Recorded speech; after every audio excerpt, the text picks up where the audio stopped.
if you release the film yourself in a certain territory, you will no longer ever be able to sell that territory for a minimum guarantee. Once it's out there, it's out there. Don't think it's just something you can take it down because, oh, it's just Amazon, I can take it down easily. If a distributor finds out it was out there, their offer is withdrawn. Right. And that can cost you tens of thousands of dollars. Wow. And that's Okay. bad.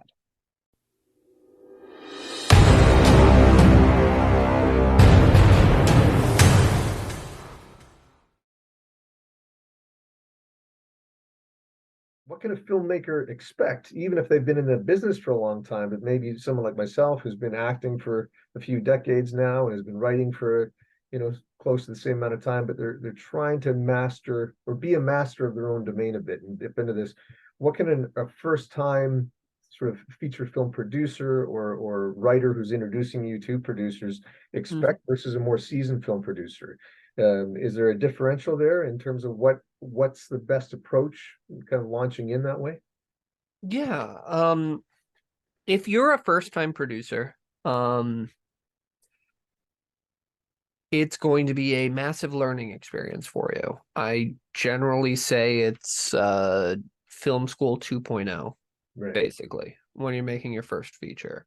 Even if you've made numerous shorts, it's not the same thing. And if you're looking to functionally vet a producer who's optioning your work, it's not 100% my area. I do occasionally option intellectual property, but that's a bit of a different ball game than optioning a script flat out.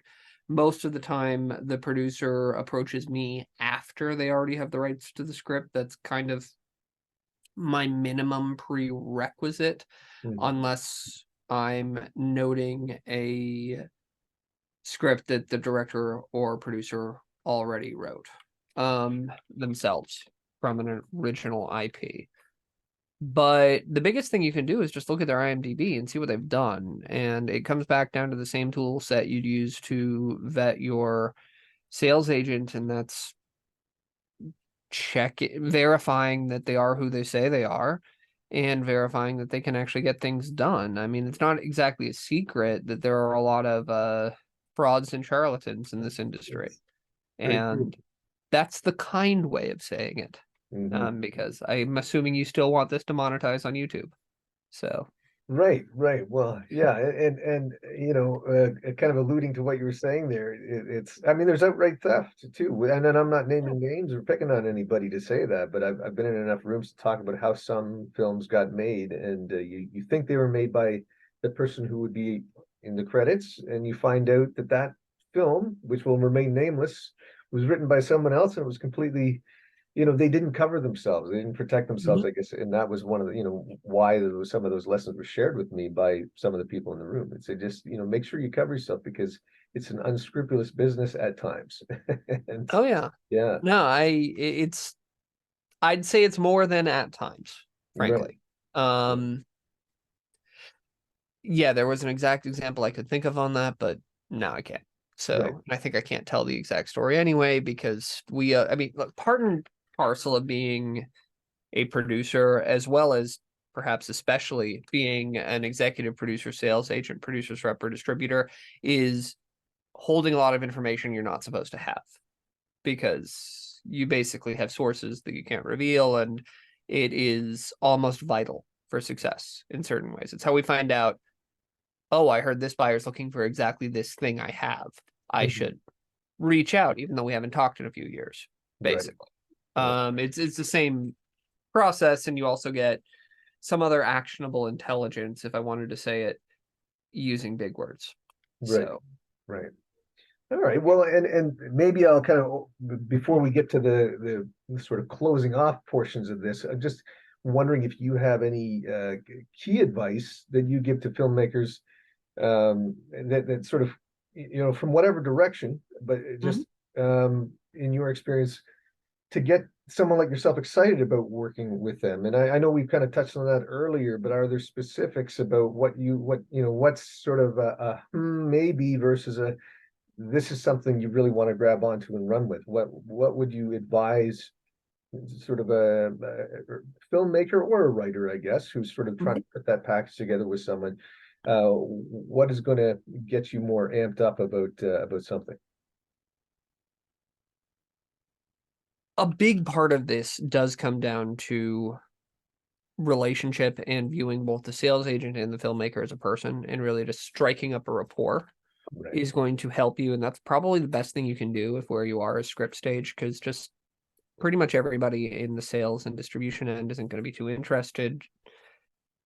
We just get, I am not even incredibly active, I'd say, but I still get 5+ submissions a week of scripts and things, and it's just, I can't do anything with them. Yeah. The big thing, but the thing that will make basically any sales agent excited, I assume everybody who's watching or listening to this has seen Ghostbusters. Mhm.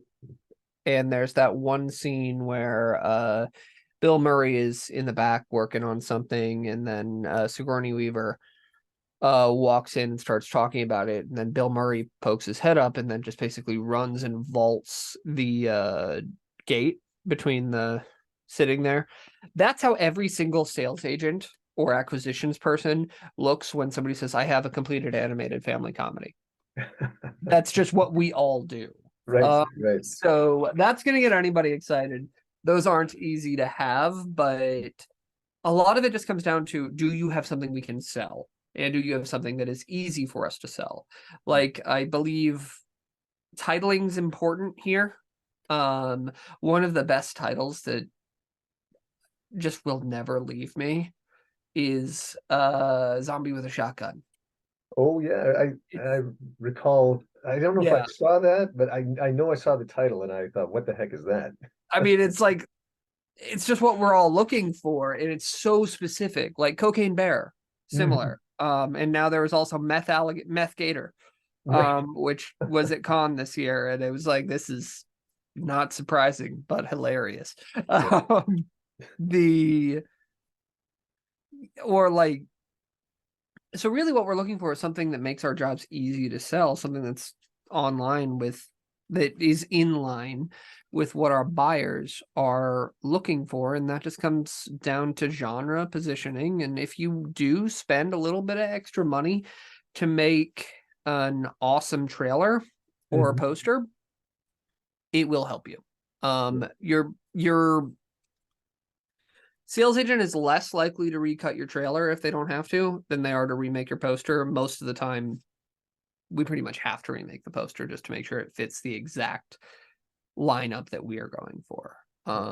That's a cheap one though, so that's not that bad. But the trailer, if we can avoid cutting a trailer, we will, because that gets expensive really quickly, Yeah. and it can make the difference on a sale. I've seen it happen multiple times. Yeah. And the other thing I would say that's probably of really vital importance here, I don't know when this is going to drop, but I did just write a blog about it. It's not out yet. As we're recording this, there's more. If you release the film yourself in a certain territory, you will no longer ever be able to sell that territory for a minimum guarantee. Mm. Once it's out there, it's out there. Don't think it's just something you can take it down because, oh, it's just Amazon, I can take it down easily. If a distributor finds out it was out there, their offer is withdrawn. Right. And that can cost you tens of thousands of dollars. And Wow. that's Okay. bad. Yeah. Yeah. And so one of the things that I actually, it comes to mind when you say that, and in a way, it's almost counterintuitive, because Mm-hmm. in my early stages of my film career, I was working with a lot of people who were making films, maybe inspired by paranormal activity, or Mm-hmm. actually no, I'm misstating there. What was the Blair Witch Project is what I was Mm-hmm. thinking of when that came out. A lot of creative but almost no budget projects. Oh, And yeah. and on first glance, I would have thought that, those are probably the least likely to get someone interested. But at the same time, I can remember some people coming up with some pretty creative titles, like I don't know, having lunch with a zombie or something like, along those lines. Or but I guess what I tuned into with what you were saying is you've got to really think about like you said, what the market is looking for in Mhm. terms of something that sounds unusual. And I guess the question isn't whether or not it's you're competing with big budget film, but whether or not you've got a marketable package that has a sort of catchy idea. And if, you know, obviously Mhm. the film has to work to some extent as well, but there's some hope there in that for people who are still working in those smaller budget areas, if they can come up with something that stands out that way from the sounds of it. Yeah. Yeah. I mean, like, so found footage is really hard. Yeah. I've had a lot of found footage movies submitted to me. I Hmm. have taken two. Right. And that's significantly lower than my average take rate, Hmm. which is around 20%. The two I took were one called By Day's End, which is Hmm. currently in distribution through Breaking Glass, Hmm. and that's a whole different story. And then the second was Skinamarink, which, I mean, Skinamarink was basically the latest of the Blair Witch Paranormal Activity line. Because it was phenomenally successful, but it also had something unique about it. And the thing is, most found footage movies don't. Right. And there has to be, even if you meet all these genre guidelines, it Hmm. still has to be quality. Even, but even with that in mind, it's still easier to sell a mediocre horror film than it is to sell a fantastic drama if both have no names Right. in them. So Okay. that's Yeah. and by the way, before I get flamed at in the comments, I don't make the rules. I just realize that I have come to the point in my career where I realize I can't change them.